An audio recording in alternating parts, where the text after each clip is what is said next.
Well, hello there. We are back, and we're ready to roll. This is Three Guys Before the Game, episode number 409, and this is our WVU football Baylor recap. Like a fine wine, we let it sit for a little bit before we jumped in. You know? Could have come, aerators? Yeah, could have come back in on Friday and just had hot takes. But you know, sometimes you got to let things ferment. Let them trickle down a little bit. Let them grow. Let it breathe. I've forgotten about it already. Yeah, let it breathe, as they say. This isn't the Texas Tech preview. Yeah, really? Because it was 600 games on Saturday and everything moved on. Yeah. Well, no, we're not going to move on. We're going to spend a little time. Listen, Tony, we have to prepare. We cannot dwell on this game. We have to get ready for the next game. Just one more day. We're just going to dwell one more day. Three Guys Before the Game is brought to us by Comax Business Systems, your full-service Konica Minolta dealer. Go to Comax Business Systems at comaxwv.com. And by the Burdett Camping Center, the only warranty forever RV dealer in all of West Virginia. You can visit them at burdettcamping.com. That's burdettcamping.com. You may remember from our last episode before the game against Baylor that Burdett threw down a promotion. And what it was they said, what we're going to do is we're going to take Casey Legg's field goals, however many that he makes, and we are going to, help me, triple the distance? Take the yardage and triple it. So he had a 23-yarder, so you could triple that at 69, and he had a 22-yarder, which is 66.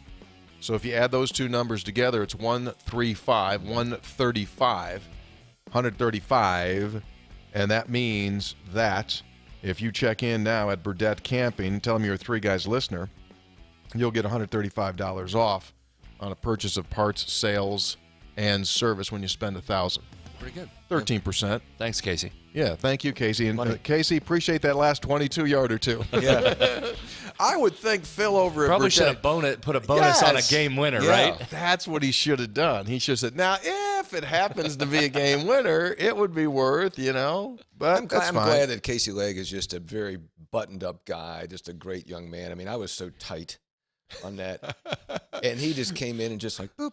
What were you guys doing? Did you get up? Were you doing the circle around the studio when he was getting Brad ready to was kick? standing up. I did Brad stand was up. beside himself. I did stand up. Yeah. Had to go above the desk. Couldn't sit any longer. You did. And the other thing about Legg is that for those field goals, he doesn't like crush it. Yeah. He does it like a 9-iron. Yeah. Like a wedge. It is kind of 9-iron. It's kind of very very smooth. Brought great delight to our producer Taylor Kennedy's. He was fired up because that's his boy. I mean, they go eat. Casey took him to dinner for his birthday. About 3 weeks after Taylor's actual birthday, I said, "What are you doing tonight?" He said, "Casey Legg and I are going to dinner." I said, well, "What do you mean going to dinner?" He said, "He's taking me out for my birthday." I said, "Your birthday was 3 weeks ago. What are you, 6? What are we doing?" Yeah, Casey's busy. It's the only time they could get in Busy Chuck E. Cheese. Yeah. They've been together for, I don't know, since they were little toddlers. Three Guys Before the Game is also brought to us, as I said, Comax Business Systems, full-service Konica Minolta dealer. Go to Comax Business Systems at comaxwv.com, offering managed IT services, managed voice and phone service. What's this managed mean? I mean, what does that mean when you say, I'm going to manage your IT, I'm going to manage your voice? That means you got someone that oversees it so you don't have to sweat it. That's basically it. They will take care of it for you. That's all we want in life. All we want is guidance. All we want is someone to grab our hand in times of need. And if you own a business, they'll do that for you. They'll manage your phone services. They'll manage your voice services, 24/7 remote monitoring. Gives you the peace of mind that you need. They've got your networks back 10 times. They've been named an elite dealer by ENX Magazine, the only dealer in West Virginia to ever receive that award. Check them out. So, what do you say we jump in? Fellers, it started off a little bit bleak for the world champion Mountaineers, but they found a way to rally after trailing. What did we learn? Hoppy! Tony, you know how coaches talk about all three phases of the game, right? I would talk about three phases in a larger sense. There's how you prepare, how you play, and how you respond. How you respond. Yeah. And after that Texas game, you wondered, how are they going to respond to that? I mean, are they going to be challenged and come out and assert their will? Are they going to be down and continue to make the mistakes?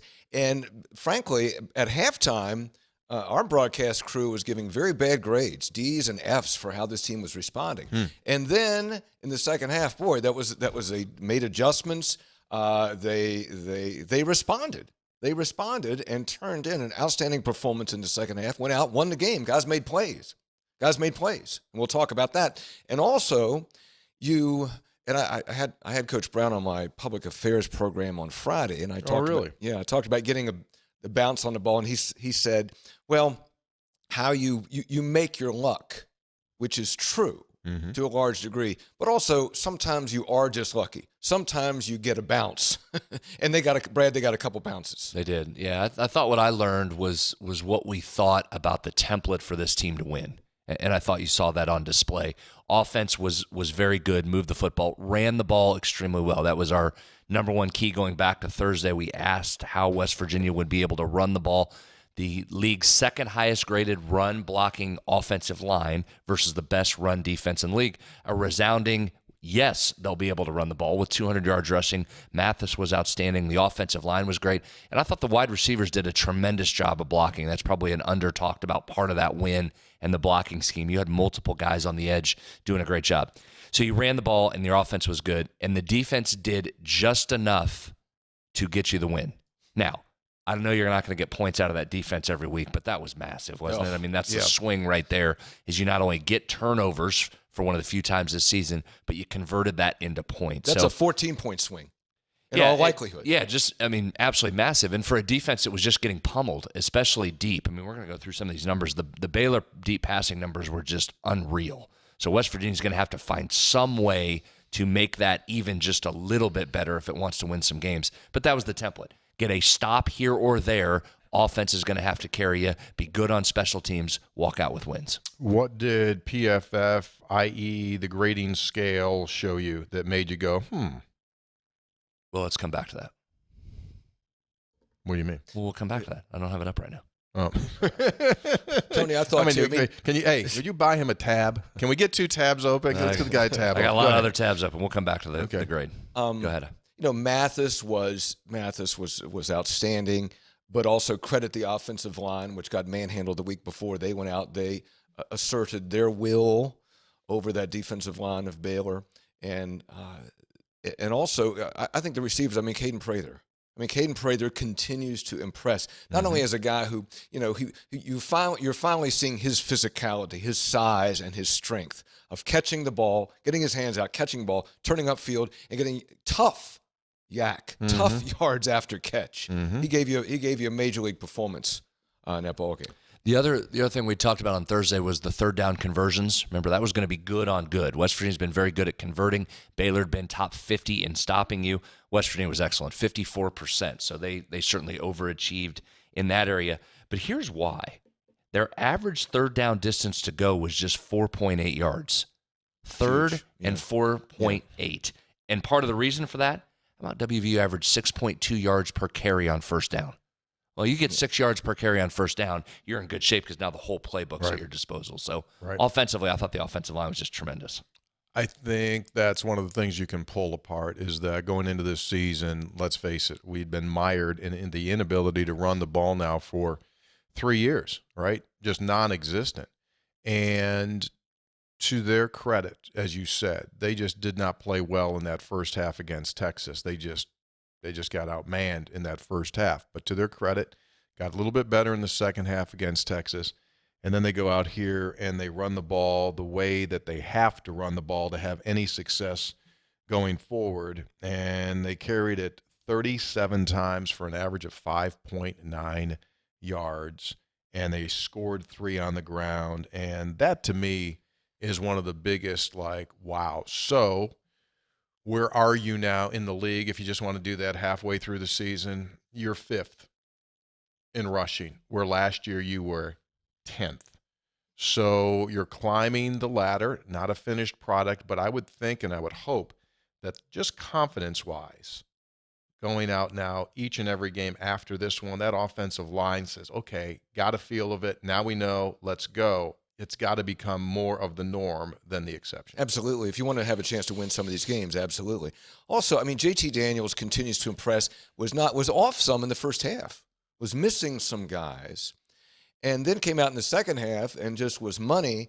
I'm thinking about that pass he threw, that long pass, threw it. Sam James caught over his shoulder, getting ready to go out of bounds. I mean, that was a beautiful play. That is a very, very difficult pass, completing that pass. And after throwing a pick, coming back and driving that team down the field. Mm-hmm. I mean, he has amnesia.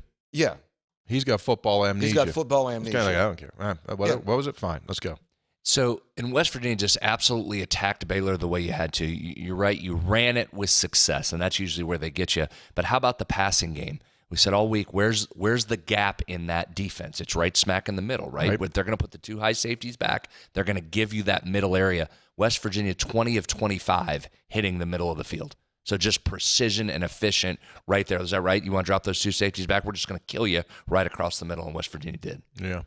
This goes back to the Pitt game. You got to like this team's ability to battle. This team has a competitive spirit about them. Take away the first half of Texas, I just think they got knocked in the face. But they do battle. You know, you take a look at it now. The Pitt game to start the season, the pick six, what did they do? They drove the ball down the field, and they're a hair away from catching a ball that was either going to be at the 1 or into the goal line, right? That's one. Kansas rallied back from 11 points down to force that game in overtime. Massive drive, converted a fourth down on their own end, right? This week, they come out there, have to score after that thing gets, locked up, and they come down there and they do that. So we have not seen that in a long time. I don't care who the coach was, when it was. To be able to do that consistently, that's a really positive thing for this team. I think, too, that we always talk about who's going to make a play. Somebody's got to make a play. And you saw a lot of that from guys on Thursday. And like Dante Stills, guy was making plays. He was a beast. I mean, how often on the extra point guys go through the motions? And he just went through there, blocked it, and it turns into 2 points. Near the end of the game, he was getting after that backup quarterback and making a difference there. I mean, he was just a guy making plays. He did. He made a ton of plays. He was fantastic there. And the other part, the receivers, they bounced back again, much like they did against Pitt when they had a bunch of drops. How'd they do? They bounced back and were resilient. We saw that. We asked all week, all right, chances are good they're not going to have 2 games in a row where they have that many drops. They didn't. They made some difficult, tough catches. You mentioned Prather. That was really impressive for him because what it's starting to set up, he just continues to emerge. Yes. And you're going to have more teams, I think, that are going to do what Baylor did to Bryce Ford Wheaton, where they just say, all right, zero's not beating us. Someone else is going to have to step up. Well, now you're moving into a territory where you basically have 2 number 1 receivers. Right? So, okay, Texas Tech, figure out which one of these do you want to stop because then the other one's going to eat you up. If you continue down that path and this group cleans up those drops as it did against Baylor, that's turning into a really effective group right there. And Reese, what about that pass that Reese Smith caught? I mean, that thing was a fastball coming, and he had to go up and get that. Yeah. That was a tough catch, and he went up and got it. I thought the receivers had it, and also that set up by what, Brad? Having some time to throw the ball, and all those things came together. It was the only catch of the night for Reese Smith, but those are the kind of plays, right? Those are the kind of plays. And the pass that you alluded to toward the visitors' sideline, the Sam James over the shoulder. I mean, that's a gorgeous ball. Yeah. I mean, that is absolutely just beautiful. Do you get the tab open yet for the grades? Yeah. They're not as, it's not as good as you would think. Huh? Not as good as you would think. Meaning it felt as if like your offensive grade should be like all 90s. What was the problem offensively there? But I found this interesting. You know who the number 1 graded run blocker was? Give us. So you're asking that in a way to make you think it's not somebody. I mean, obvious. 4 of your top 5 are Frazier, Milan, Gamit, or Nestor. So it's not a surprise. Number 1, fewer opportunities. But what did I say in the open when I complimented the offensive line? What other groups did I include in there? Receivers. Preston Fox with the highest run blocking grade. Really? How many snaps? Only 5 snaps. But he had a couple, including on that Tony Mathis run, where he cracked back, I mean, he should be the highest grade just off that one block where he cracked back in there and cleared a couple guys out. So they did a nice job on that. He got a little something to him. He got a little bit. He got it in him. And he got a bounce too. I mean, you got to get bounces. You got to bounce on that punt because to me that's you got back what you lost at Pitt, right? Remember the ball down the goal line? Oh yeah. So this is one you got like, oh. Well, here's the deal. Normally that doesn't go your way. Well, here's the deal. So a thought I had was this. Pitt game, you have the deflected pass, which becomes a pick six, right? Kansas game, you've got the muffed punt. So you walk away from there and, the coach is terrible, the staff is terrible, everything's terrible, terrible, terrible. Okay? So this past week, what happens? Their quarterback fumbles, you scoop it and you score. You block one of their extra points and you return it for 2. It's the same difference. Now, does that make Dave Aranda and his staff terrible? Well, guess what? If you go on to the social platforms for Baylor fans, they're losing their mind. Really? Oh, sure. They can't lose that game. You're favored to win that game. They're crushing everybody. It's the same thing, man. It doesn't matter. So people tend to crush staffs for things that are out of their control, a muff, a drop, and it's not that. There's a razor-thin margin as to who wins and who loses oftentimes in these games, and we've seen that, and we see that every Saturday. Well, how close? I mean, how close was that game? How close was the margin in that game? Sure, exactly. So that's my point. Everyone jumps off. I shouldn't say everyone. A vocal minority just jumps all the time. And if a play doesn't go their way, then they just discount the real reasons why you lost the game, muff, drop, deflection, and they just put it on top of the coach and the staff, which is complete BS. And so I think this week, you look at it, West Virginia got every possible break in the world, which we'll get into when we do the text. They got every possible break in the world, and that's good. I've always been a believer that things do hopefully even themselves out during the course of the season. So we're due still another second half of the season. We're due a bunch more of those bounces. We're still due. That's what I hope happens, but that's the real reality of it. This team, with the exception of the Texas game, they were right there to win all of them. They could have been sitting here right now at 5-1. I know woulda, coulda, shoulda. They didn't execute. That's what ultimately determines the games, but they got the bounce on Thursday night. Turnovers are one of those things that ultimately balance out over time during a season and certainly during years. So we kept saying in the early part of this season, you're not going to keep throwing pick six. At some point, you got to get some return. You're not the one giving up the pick six. What happened, Hoppy? Yeah. Wasn't a pick six, but it was a scoop and score by the defense. You're right back in it. To your point on razor thin, and it's going to be like this for most of the year in this league. If you watch any other Big 12 games, you see how balanced this league is. West Virginia walks out of that game with a win, and everybody's giddy and everybody's ecstatic, and as well you should. You never apologize for how you get a win. Never. You take the win and you move on. But you know what the post-game win expectancy was for West Virginia in that one? Looked at a couple different sites that I trust. Between 36 and 39%, West Virginia was supposed to win that game based on how the box score and the numbers played out. Yeah. So to your point, it was the exception. Sometimes the ball bounces your way and you get a break and you walk out of there with a win that just statistically you probably shouldn't have gotten. I bet Dave Aranda looked at it and said, okay, but turn the ball over 3 times. Correct. Weird stuff. One of which turned into a touchdown. Yeah. So that's... Yeah. And Neil Brown should say, hey, look at that. We got 3 turnovers. One was a touchdown. Sorry for your luck, Baylor. We move on to the next week. You want to hear the craziest stat game I've ever seen? This past weekend, Fairmont State takes on West Liberty. Oh, I heard about that. Fairmont State loses the game 27-24. In overtime, 27-24. Fairmont State outgained West Liberty 33-13 in first downs. Fairmont State had 20 more first downs. Total offense, Fairmont State 516 yards, West Liberty 225. Right? I know where you're going. Right? They fumbled 5 times. They threw 2 picks. 2 of the fumbles took place in the West Liberty end zone. So, point is, It's When is always you shouldn't even gotten to overtime. I mean, so turn the ball over 7 times. So those are mistakes. And we often, these games are decided by mistakes more so than positive plays. 100%. Coaches have said that for years. Teams lose more games than other teams win it. But we said it at halftime. Yeah. We said it almost jokingly. Yes. We asked the question, shouldn't Baylor be a little bit concerned here? They're rolling up passing yards. Blake Shapen was a Heisman contender at that point. They were just crushing West Virginia.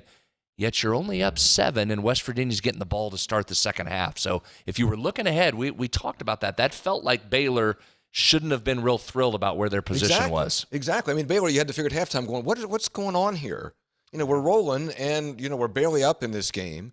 And look, we've seen – but as that game went on then, and West Virginia started getting these breaks and making some of them unlucky, you started to say, if you don't win this, you've missed a heck of an opportunity because it's all going your way. Oh, man, we said this last week.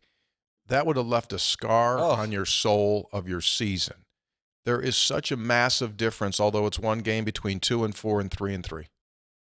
Now you're 3-3. You've won 3 of your last 4 games, and you got a half a season to go. Now the frightening thing is your defensive backfield is absolutely just destroyed. It's crushed by injury. If this were the NFL, they'd sign 4 guys this week, free agents, and bring them in. Not going to happen. So you're putting it together right now with duct tape and chicken wire. You had a guy off the scout team that was playing at the end of the game. You had a guy who was a corner playing safety. Yep.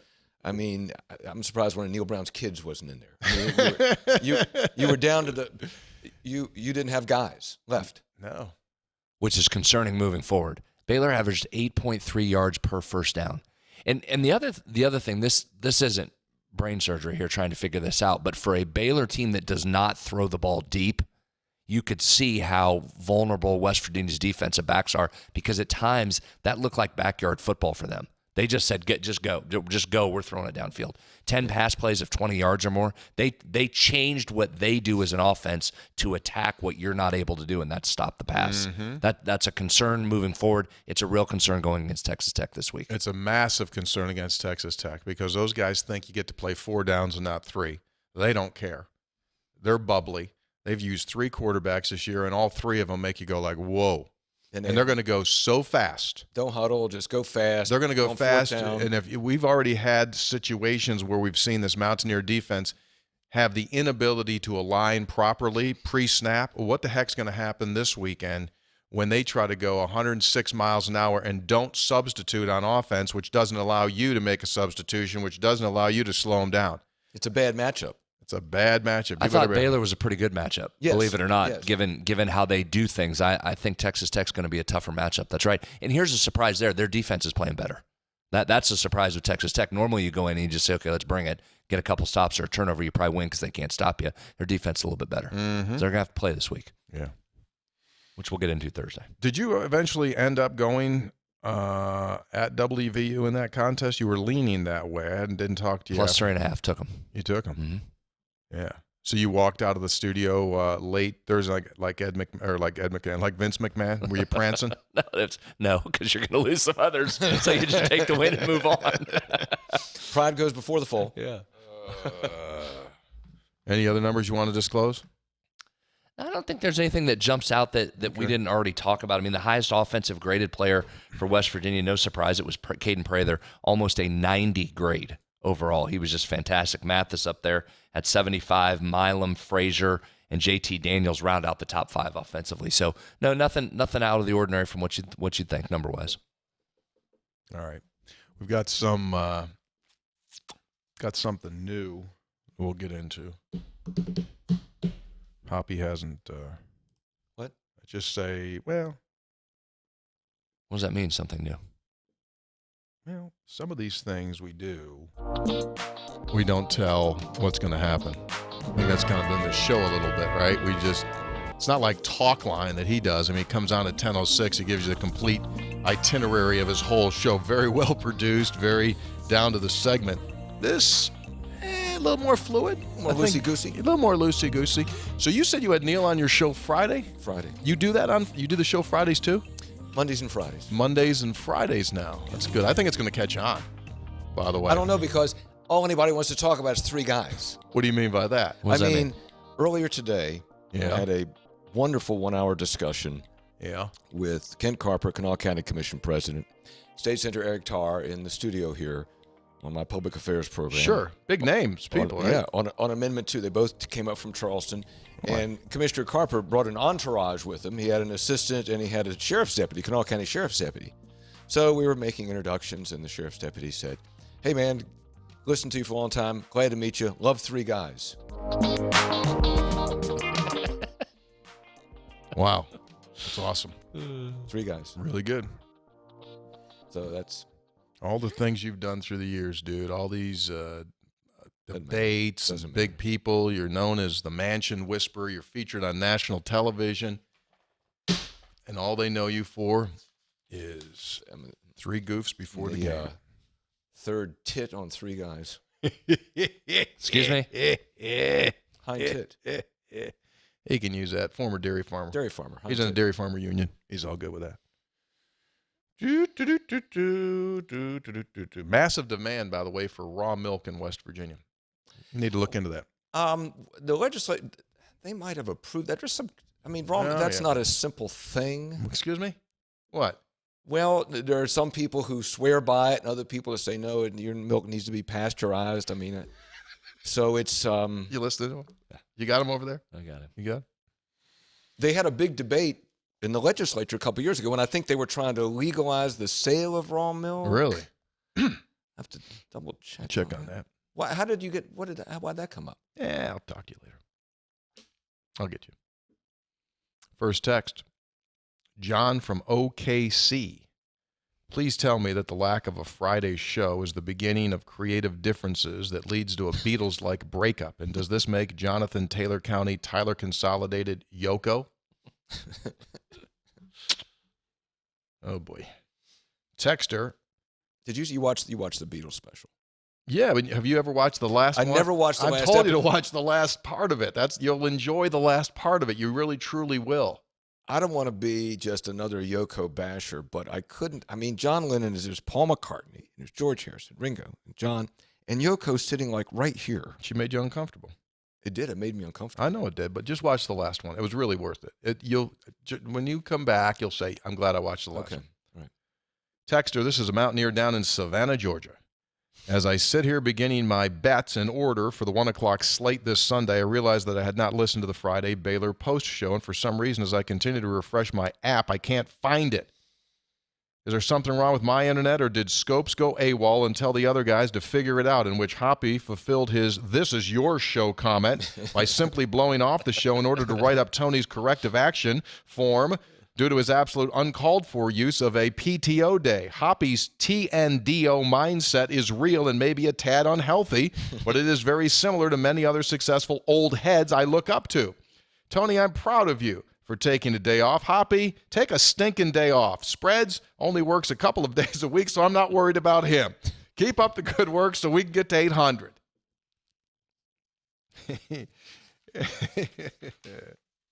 Oh, boy. You earned that. This was a big. You had a big gathering with a lot of family, a lot of friends.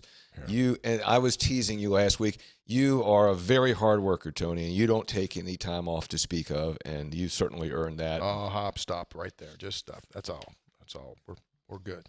We're good, Hop. Hopefully this won't be the beginning of a major chasm that does bring three guys down. Texter, long-time listener, sixth-time texter. By the way, after 2 or 3, we get it. A little off kilter of a question since we had a game Thursday, but my curiosity has piqued. I love reading all sorts of sports articles across a variety of different sports. I've been looking into a subscription to The Athletic. Do any of you have experience with the growing platform? And if so, is it worth the investment? Yes, I'm a subscriber. I think their stuff's really, really, really good. Like, excellent good. I don't spend a ton of time reading a bunch of it, probably less than I should, but I do enjoy it when I do read it. My best bet, my best value subscription would be the New York Times. I read a lot of their stuff. I have a subscription to the New York Times. I spent almost all day, well, not all day. I spent much of yesterday reading the New York Times. You can't get through it. No, you can't. That's their whole goal. Yeah. Their goal is their whole goal is to make you like go to a salad bar and throw up. That's their goal of like content. One more story, okay.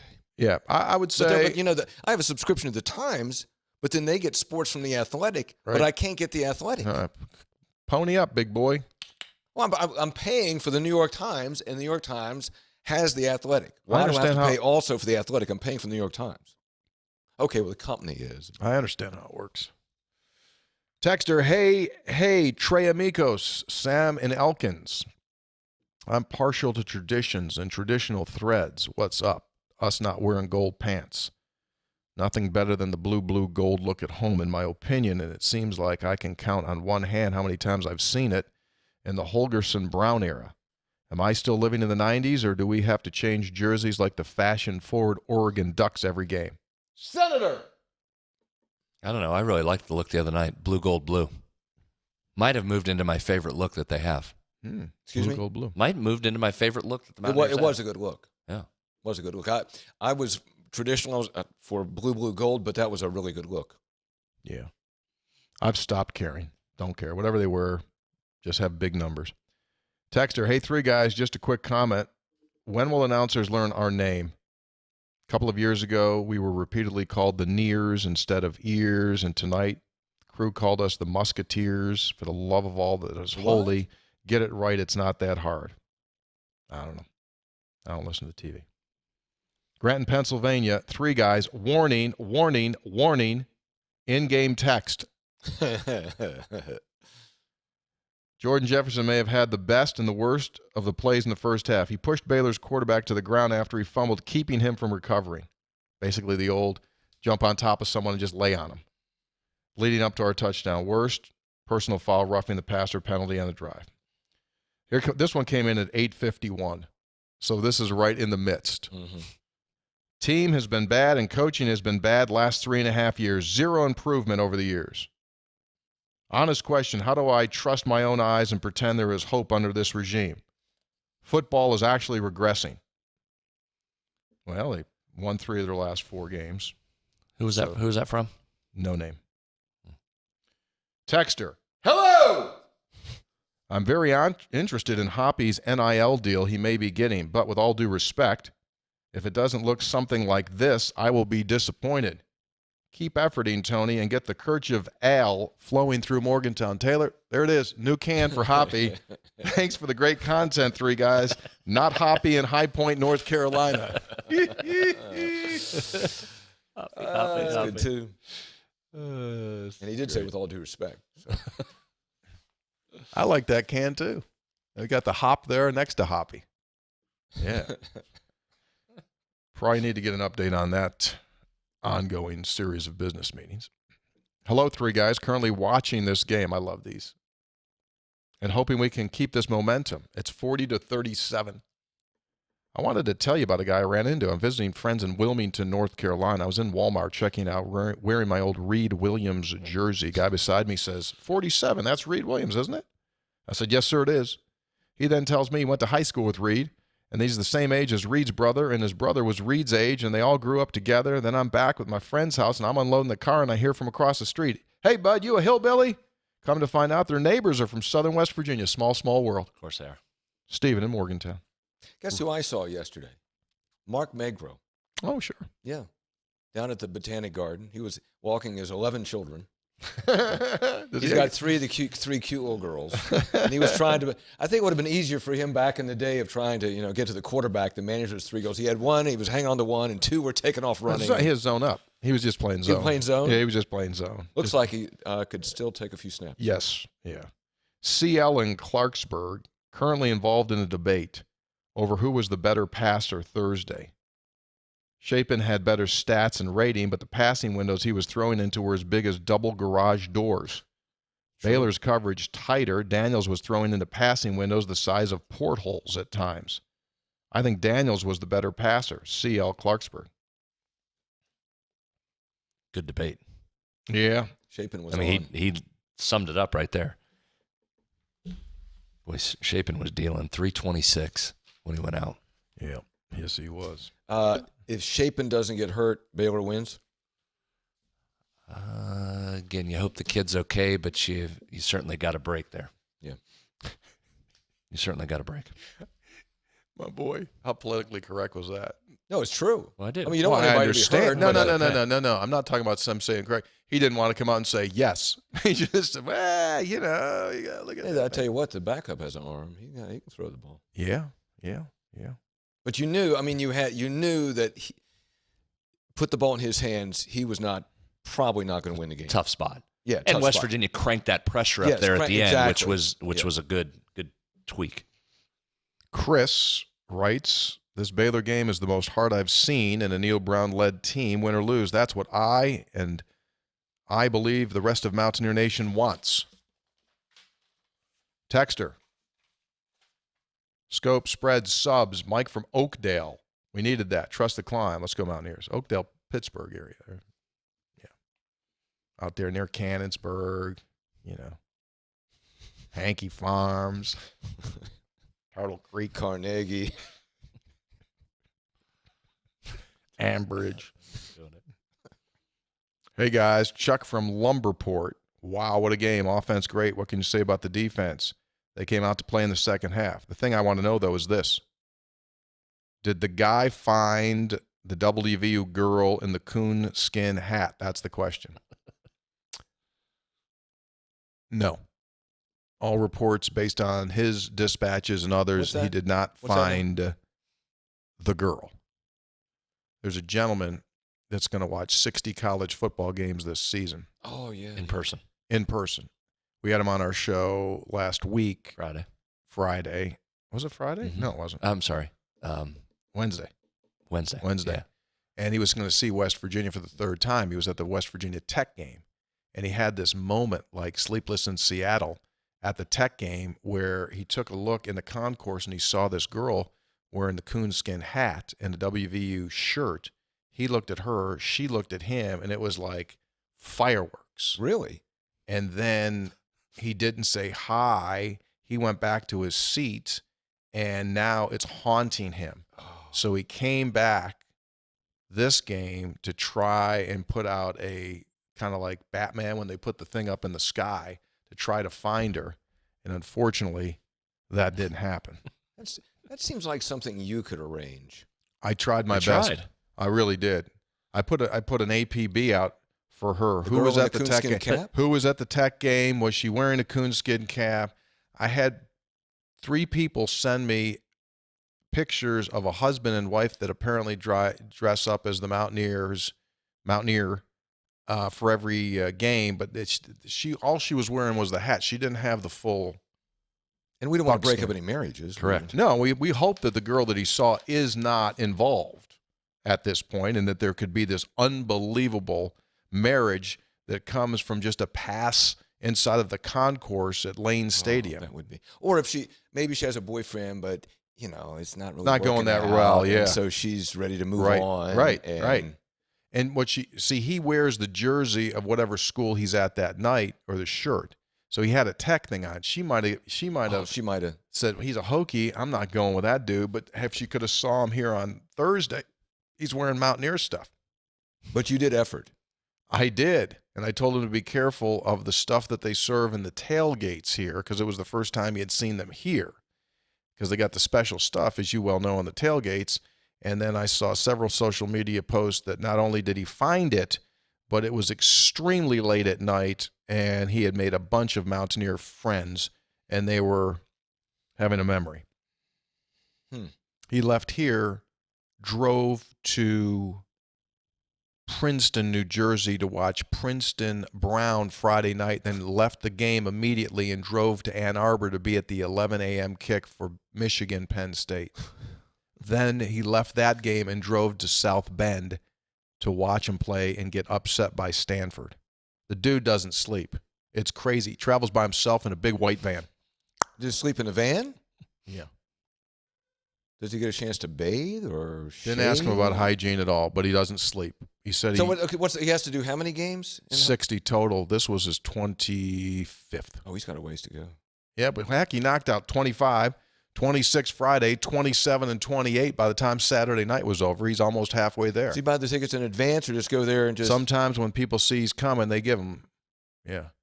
Like my buddy Jim Smallridge hooked him up for the tickets for this game. He was sitting, he had nice seats. Jim had good seats. And this is a Guinness Book of Records? Or Yeah, just he can qualify for that, yes. Yes. He's an NIL attorney, taking a gap year. Wow. Good dude. I'm going to bring him back on, Senator. Sure. On the show, because I want to keep updating this thing. Texter, I feel like we're in the upside-down world where every break seemed to go our way. These exciting moments have been few and far between the last few years. Give credit to Neil, the team, for beating a good team. A bowl is still within reach. The game doesn't reset unrealistic goals, but it's nice to know this team still has fight in them. It was an exciting game. Yeah. I mean, you couldn't leave. It was a great game. Fun game. Fun game. Because Fantastic, not only because, I mean, West Virginia wins, but also Brad just back and forth, lead changes, weird stuff. Weird stuff, weird plays, high offense, a lot of Yeah, points. It's yeah. always fun. That's a very entertaining game. Texter, hey, fellas, so good to get a win. Going to be a lot of people talking about that last interception and how we should have lost the game. However, I think they put the ball in the best player's hand and let him go. JT made a mistake, but that's okay. You just have to go with your best player. Trust him. That's all. I'm celebrating with everyone, but all I can think about is how much money I'd be saving if I was going for parts or service at Burdette Camping down the road in Winfield. Must be an RV enthusiast. Worked in the sponsor. Good job. Yeah. Now I'm going to enjoy this beautiful NASCAR. weekend with my family at Bridge Day. Tony's voice. Have you ever been to the New River Gorge? That might be a line from my book. What? It was a beautiful weekend. Saturday was a beautiful day. Awesome. How much money would it take for you to do one of those catapult things off there? I wouldn't do it. Not just the jump, but the thing that shoots you out over the edge. Did you watch any videos of that? I did. First of all, I don't like heights. So there's like, okay, first you jump off a bridge.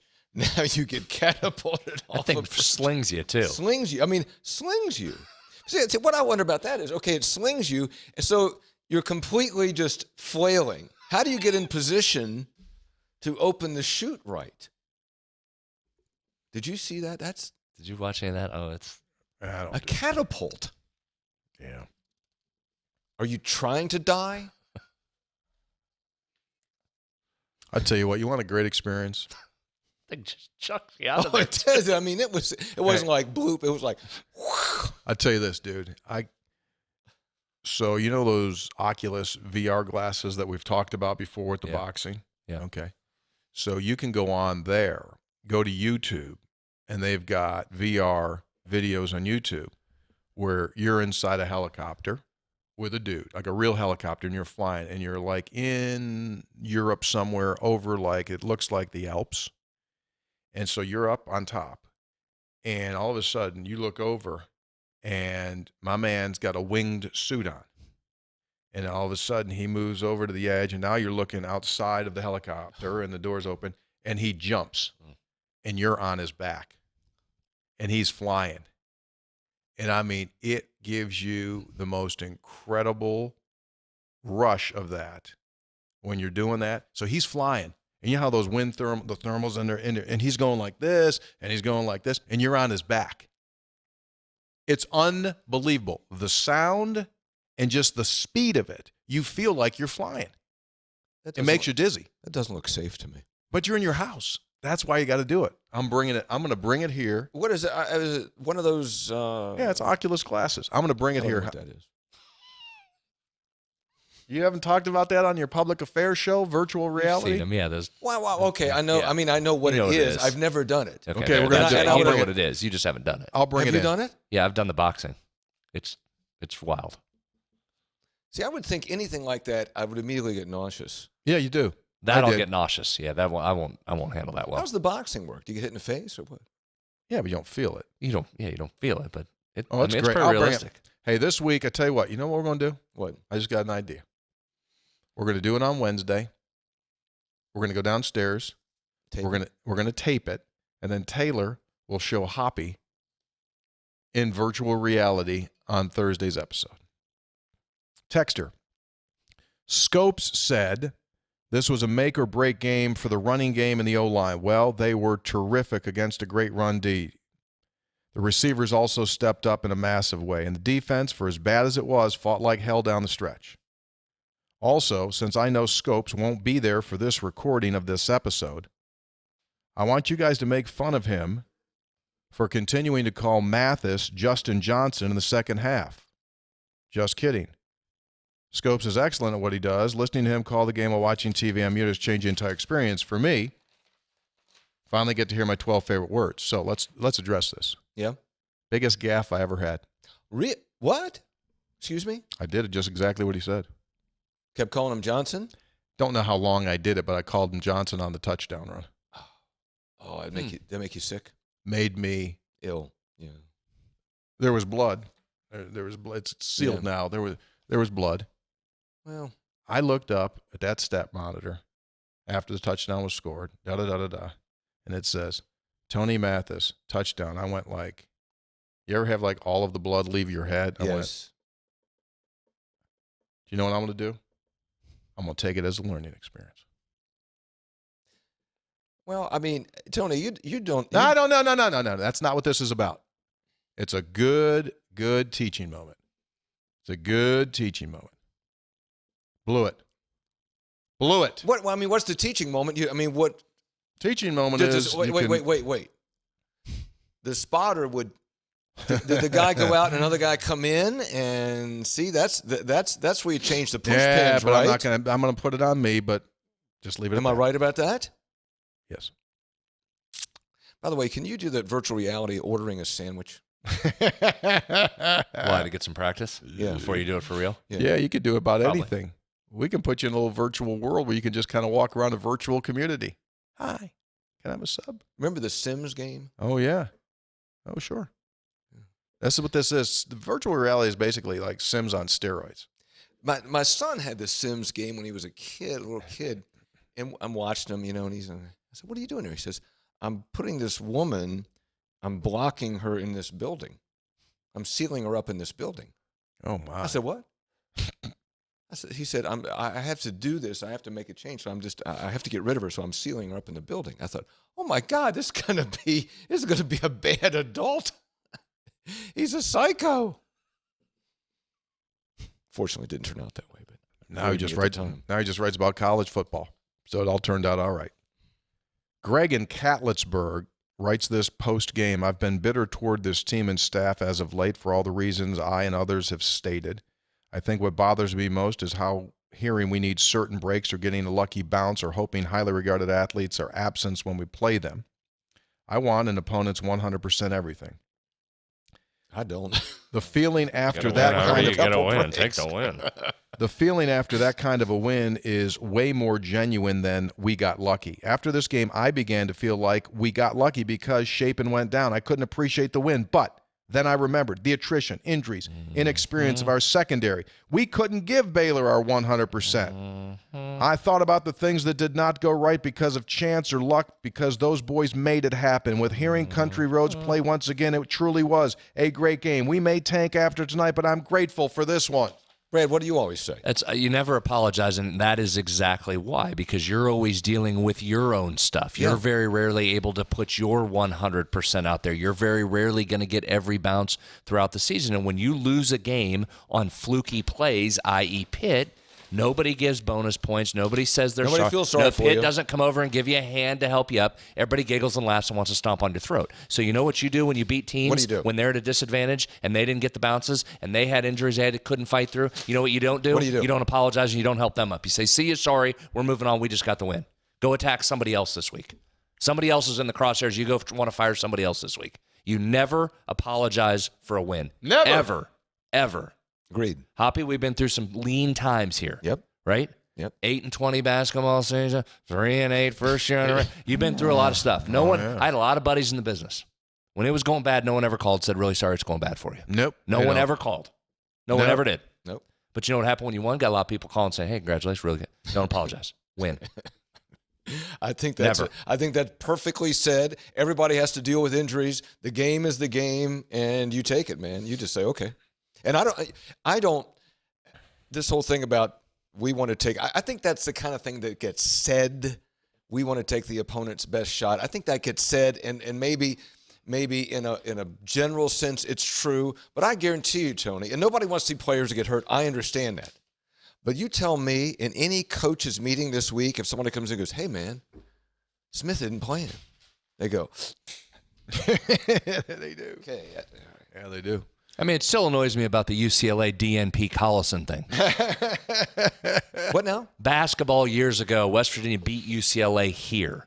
Darren Collison, one of UCLA's great players, did not play in that game. And ESPN ad nauseum would put the graphic up, especially come NCAA tournament time when they were building resumes, and good win for West Virginia was UCLA every single time, parentheses, DNP Collison. I was like, get that out. Don't care he didn't play. Yeah. DNP Pittsnoggle in some games, too. Are we going to put that up? Touchy subject, Kurtzwell. Never apologize is the lesson there. Yep. You got to win. You got to win. The last time we recorded, when I got back up to DNP Collison. my desk, this bag was in my desk the last time. That stayed with you. Oh, I said, please. It's like burned. I can see the damn screen. Made me nuts. I'm sorry. What? Go ahead. Received this bag the last time we did a show. It was on my desk. I don't know how these people, like every time I go to my desk, like there's something there. How are these people getting this started stuff? on my desk. Oh, okay, cool. And I brought it to your desk. Okay, cool. Delegated it out. Good, better. Hall of Well, no, you handle those things. Yeah, that's fine. So That's fine. Scope, Senator, Spreads, and Hoppy to the third. Gentlemen, since we know that this clown show of a food, travel, and hunting podcast that also dabbles in sports betting and occasionally dips into sports, I thought I would add a small addition to the buffet. Even though our CBS Sunday morning celebrity hermit is not a fan of New England, or more specifically Vermont and New Hampshire, as first reported on this podcast, I still decided to share some love with you guys. Before moving back to Morgantown a few years ago, I spent about 6 years in the Green Mountain State. And quite frankly, it was fantastic. I try and get back a couple of times a year, mostly when the snow flies. But on my most recent trip, I thought I would try and work on changing Hoppy to the Third's opinion on Vermont. did I? What, I don't. You don't like Vermont? I don't know why he doesn't like Vermont. I don't Oh, recall Vermont. having a hostility toward Vermont. It's something that you guys said about me that probably wasn't true. In addition, no, you know what that goes all the way back to? What? I think when Garrett, who lives in Alaska, a year ago or so, his wife was traveling up there in New England to look at the leaves, and you just took ungodly shots at poor Garrett, and I think Forrest was upset. Lived there 6 years. Well, I think that got back to what was this not the most Save it. beautiful weekend Yeah, fine. for fall colors in West It Virginia? was pretty good. Strong. Outstanding. In addition, because of Tony's, how do you say this word, Hoppy? Predilection. Predilection? Yeah. For stealing and or not delivering food, Oh, accurate. I made sure to get 3 of everything. It may not be the best accompaniment for a microwave egg or a massive beef jerky, but I hope you all enjoy same. Enjoy the small offering. Keep up the good work. That's my nice. man, What do you got? Forrest in Morgantown, the Vermont country store, Maple Leaf Drops. Oh, okay. Yep. There you go, Hop. Don't drop. Senator, you got your Maple Leaf Drops. Okay. That's nice. These are nice, too. All-natural athletic fuel maple waffles. Huh. Maple waffles. Wow. That's pretty nice. You know, these are expensive, too. The price is still on. Pass down. This is $9 for Take this. one and pass one down. I tried one of those, by the way, Hoppy, the maple drop. And lastly, look at these. Oh, these things are outstanding. Really? I mean, I don't know why you got to take. This, I don't know why you got to take a shot at Vermont. Then, look at this. What's this? This is the Vermont Country Store maple syrup sampler. We Oh. get golden, amber, and dark grade A Vermont syrup. The dark is good for cooking and baking. The amber, our favorite for pancakes and hearty oatmeal, and the golden, our secret for delicious ice cream sundaes. Ooh. Nice. Thank you A nice very package. much. Thank you very much, Forrest. We do appreciate Thank it. you. And as usual, folks, as you well know, we are open for free food. Still don't know why you were killing Vermont. I Bernie Sanders, Montpelier. Montpelier. Catamounts. I don't think I have any Fall foliage. hostility toward. Now, New Hampshire. I have a debate weekly with my friends and neighbors. And this is a good one. Can you guys help me with this? What is better, an ass whooping or a nail biter? For instance, I about keeled over during the Baylor game, and my friends and neighbors were ecstatic. I'd a lot rather see an ass whooping. What do you guys say? Great question. That's a constant debate. No, nail biter. Nail biter, because you're in the game. Oh, it could have gone either way. I mean, when you take a beating. What he's asking is this. Would you rather beat someone's. Or would you rather win at the end? No, I think he's going the other way. I think it's on the loss, isn't it? What is better, an ass whooping or a nail biter? See, if you say. I'm reading it like, which one would you rather do, win big or win at the end? That's how I read it. Yeah, I think I don't know. I read it the other way. I always frame that question in terms of what you would rather take. So I like both ways. I like to win in a rout at home, and on the road, I like to walk off. Thanks for having us. Right at the end, go like, you thought, but no, you did not. See you later. Good to have you. See, it's too bad we never let you in on the thanks for having us. we had some nice ones. That was a small group. He and I would just walk out of places.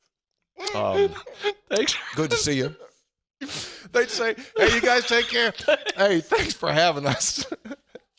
Right across your logo. Yeah, we'll walk across the basketball court, like right over the middle of their logo. See ya. Thanks for having us. We just snicker. We just turn around and snicker and walk out. Texter, Dare 2 guys, I wanted to text when we win this time instead of when we lose. It's only fair. I was overjoyed to see some turnovers. I don't know if the blocked extra point in return counts as one, but it made all the difference. It gives me the creeps to need to score 40 to win. Maybe the Baylors were distracted by all of the West Virginia great tourism destinations like Marilla Pool and Jean's Beer Garden. Texter, Sean in Washington State, my guess is Baylor fans must be frustrated, continually losing in Morgantown in various ways like West Virginia has done at Texas Tech. But West Virginia was overdue for the ball to bounce their way this season, just as they are due against Texas Tech. Back to Baylor. I mean, last year Baylor was very, very good. And what did we talk about on this show? How many players went to the NFL? You know what? They're just not as good. They're good, but they're not. Right. They're not as good. So that makes a difference. And they're probably going to be all over Dave Aranda. Because they're whatever they are, 3-3 or something like that. They're doing the same things. They just don't have 5 guys who are going to go to the NFL. Yeah, they got guys, man. Whew, they got guys. Who's that receiver that got 500 yards against West Virginia? What was his name? Last year's game? This year. Oh, Gavin. Start with an H? Gavin Holmes. Holmes, yeah. He had more yards receiving in this game than he had all year combined. Yeah. Well, if you're a regular listener to this program, you know that textual healing was created after something we said on the podcast. David Saab became the resident music producer of this show. He has traveled internationally since that release. Had nothing touring with this had nothing to do with song. Had nothing to do with the song. He just went on vacation, but he did go overseas. Just a touring and supporting. He came back. Hop, if you would put your headsets on. It's time for the world premiere. Oh, we got a new song. Yes. It's called Hoppy Go Lucky. So from the studios of David Saab, world premiere of Hoppy Go Lucky. For nearly 40 years, a man hosted a local radio talk show. He's very well known. A man in Morgantown, West Virginia. A man named Hoppy. This is all very peculiar for me. The mansion whisperer. I can tell my Hoppy story now. Oh, yeah, you got a story about me? Yeah, what's up with I Pop? can't believe it.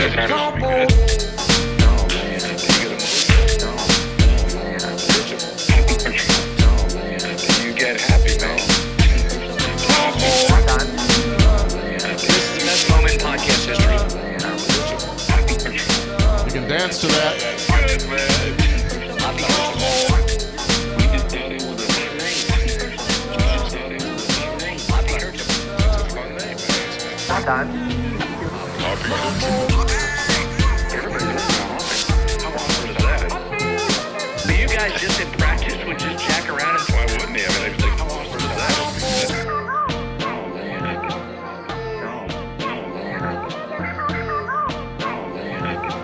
Can I get an amen from the congregation?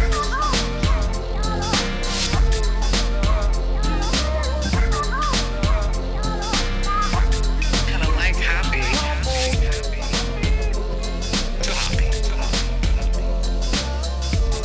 Mansion whisperer.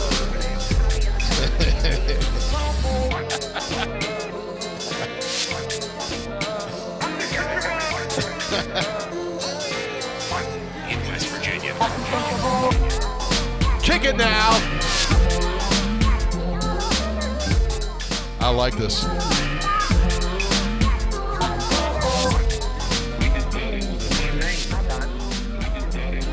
That's a fun name, man.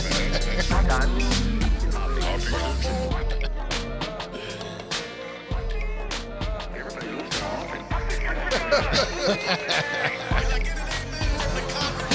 I'm flattered, and I think I'm flattered. I think I am. You know, it's better than being ignored. That's a fun name, man. That's a good name. That's a great one. There you Good go, beat. man. I like that. That's So I think it I does, like that. it does a couple of things. Number one, there's a ton of texture in that thing. Yeah. Pat White is in there in his growl when they were playing is Pitt. he? The growl is in there. Yeah, there's a lot in there. There's a lot of things. There's a lot of elements in there. And I think it shows the diversity that Saab has, right? So Saab went to a Marvin Gaye, right, classic. Now he comes out and takes it, I think, to a whole different level. I mean, I think maybe the international trip helped him on that. Yeah. Maybe he picked up some things there. When you agree? Release the creative juices, apparently. Exactly. Yeah. Let him go a little bit. That's Excellent. like you said. Excellent. That's very dense. There's a lot in A there. lot of stuff You in got to there. listen to that like multiple times. We might be able to get him on the show, and he could he can walk us through. 'Cause that took a lot. I mean, it Oh was- my gosh. That's very. he's 2 for 2. So I'm having a moment. You never thought. Look at all the things that are One thing happening. about one thing about moments. Think about all the end. things that are happening in your life. Featured on CBS. You're having a beer brand created for you. You've got songs made after you. That's a good point. I mean, this is really good. This is This is really good. I'm peaking. Just like the fall colors. There's no question. You know what else happens with the fall colors? They die. In about a week, they're gone. So in about 3 more shows. Yeah. Here's something else. Peaking. Here's something else. I think the music thing's not over. Herb from Eleanor. I'm anxious to hear the statistical breakdown of this game from Brad and even Hoppy. Speaking of stats, I've been working all week on writing an intro for a stats segment for spreads. In the spirit of textual healing, the next logical progression in segment jingles should be named Let's Talk About Stats. You may have already figured out this would be a parody of Salt and Pepper's famous hit from 1991.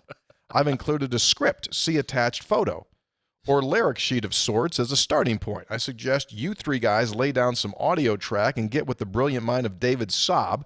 Feel free to keep the first line, punch it Herb from the official Salt and Pepper music video.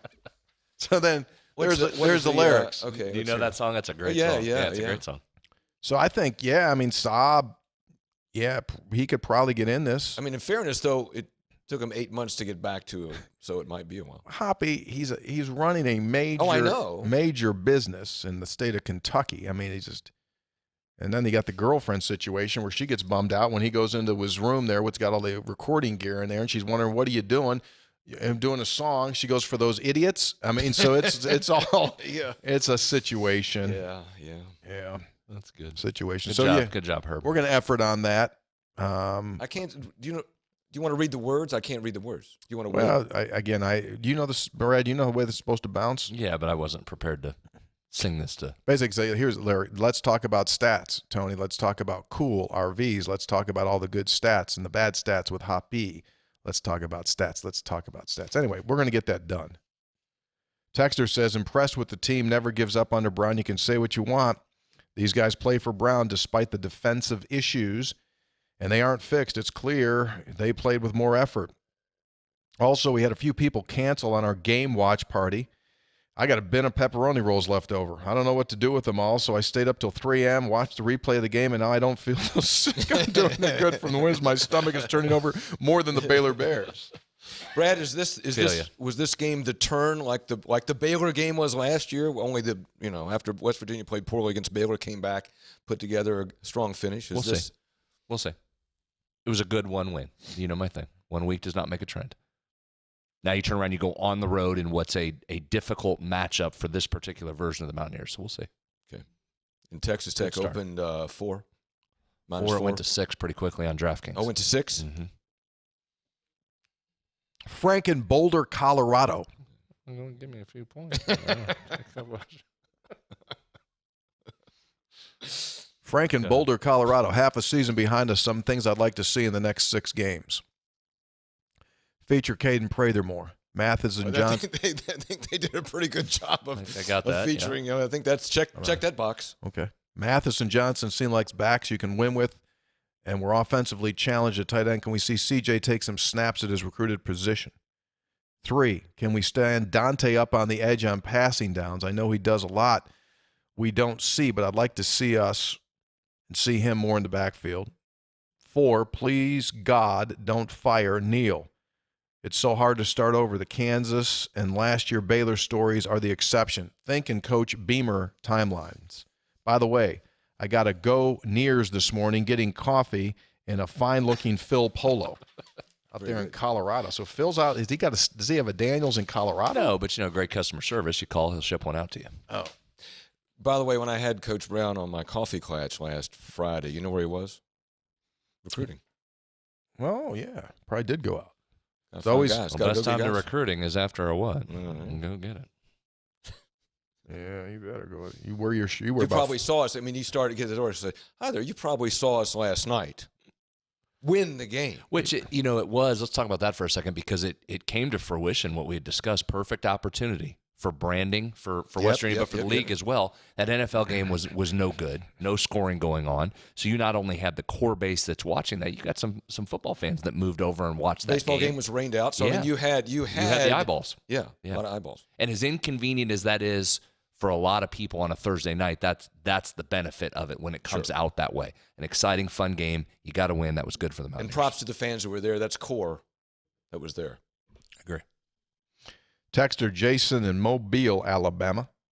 When considering the top plays of the game from Baylor, should we consider Wilson Lamp's targeting hit on the Baylor quarterback? I know it wasn't intentional, but Shapen was killing us. The backup did have some good plays, though. I think that was the biggest play of the game. What, getting Shapen out of the game? Yep. Hate to see it. Don't ever want to see it. Can you make that the play of the game? It was the big – well, no, I'm not saying it in like a jovial nature. I'm saying that was the most significant play of the game. If it doesn't happen, I don't think West Virginia wins the game. As it would for most teams. Your starter goes out, that changes the game significantly. There's no question. It was going to be yeah, I don't think you win the game. And Shapen was dealing. Yeah, he was dealing. Yeah. He had a little over 219 was his passing yards prop. You told me that, and he hit it like early second quarter. Yeah. Probably somebody I know got on that. Probably cashed a ticket on that. You saw that. You couldn't believe it. Couldn't believe it. 219? He was averaging 250, 270, something. Got to remember, that's a cat that we talked about last week through 17 straight completions against Oklahoma State in the championship game of the Big 12 last year. So when he gets in it, stroking it. Texter, hello, it's Uncle Mike from St. Mary's. First-time texter, great win over Baylor. Was it me? Or did the defense grow up a lot during the second half? Made a couple plays when they needed to. Yeah, I mean, after the JT Daniels interception, for them to snuff that out, massive. And they are. I mean, they're hanging on by a thread now, injury-wise. Hanging on by a thread. And it's going to be, I know we'll talk about it Thursday, but my gosh. I mean, what do you do Thursday? What do you do Saturday? A Charles Woods return would help. Yeah, can we count Neil's on that? talked about maybe that's coming, maybe. If that would be helpful. You need bodies back there. Yeah, I don't know where that stands. I don't the last I learned last week, I think Neil kind of went back on. He was hopeful when on Tuesday's press conference or Monday, whatever that was last week, that he would be back this week. Now, I don't necessarily think that's in the plans, but maybe the week after. By the way, they've invoked the 6-day window for the TCU game. So we won't know what that's going to be until this coming weekend. But we do know this. We do know this. For nearly 40 years, a man hosted a local radio talk show. He's very well known. A man in Morgantown, West Virginia. A man named Hoppy. This is all very peculiar for me. The Mansion Whisperer. I can tell my happy story. I'm not the Mansion you got a Whisperer. story about me? Yeah, what's You're the up? Mansion Whisperer. No, I'm not. You got more doggone names. This is a good beat. You know, It keep playing the music, but I got one more for you. Yeah. Came in. What is it? Had a buddy listens to the show. Not a friend. Travels all over the world, apparently. In Canada. Excuse me? He was in Canada for business. What part? Our neighbors to the north? What part, Hoppy? Yeah. Glad you asked. Saskatoon? Oh, yeah, Saskatoon. You know absolutely. what? Actually, he was a little bit south of Saskatoon. Absolutely. Sent a menu. Taylor, can you put that menu up here? Oh, you brought a picture today to show and tell? Yeah, it's hard to see there, but under the meatball category, I'll read it to you. Meatballs consisting of beef, pork, ricotta, and San Marzano tomato. Oh. Loyal listener Tommy to the show texted in Very and nice. said Yeah. well, 3 guys there in Canada. Thank you, Tommy. Well done. Fantastic. I mean, Fantastic. what was he doing in Saskatoon? We said work. Probably Apparently eating, though, too. Yeah. yeah. That's, Hey. what province is that in? Check on that. I should know that. Casey Legg has been named co-special teams player of the week in the Big 12. Tony Mathis, honored for his offensive exploits. Co-offensive player of the week. I like this song. Yeah. I think Saskatchewan. yeah. Saskatchewan's the province. Yeah. It's Midwest. Saskatoon's in Saskatchewan. Yeah. 13 Pies is the name of the joint. Mississauga. Don't you know the song, a little bit south of Saskatoon? I said that and got no response. Don't know it. Never heard of it. That's a fun name, man. That's a good name. That's a great All right, we're out. We're back on Thursday for our preview of West Virginia and the Red Raiders of Texas Tech. Thanks to everyone for contributing. Sonny James, a little bit south of Saskatoon. No, what's No, the song can't help about? Amarillo by Morning. Who was that, Hoppy? Gosh. Marty Robbins? Maybe. Just leave it at that. We're done. The music's done. The show's over. We're Well, I think out. that it just kind of faded out. It sort of drifted off. This show went nowhere like how we're quick. doing. It We're didn't drifting end. off. Yeah, we're drifting. All right, bye.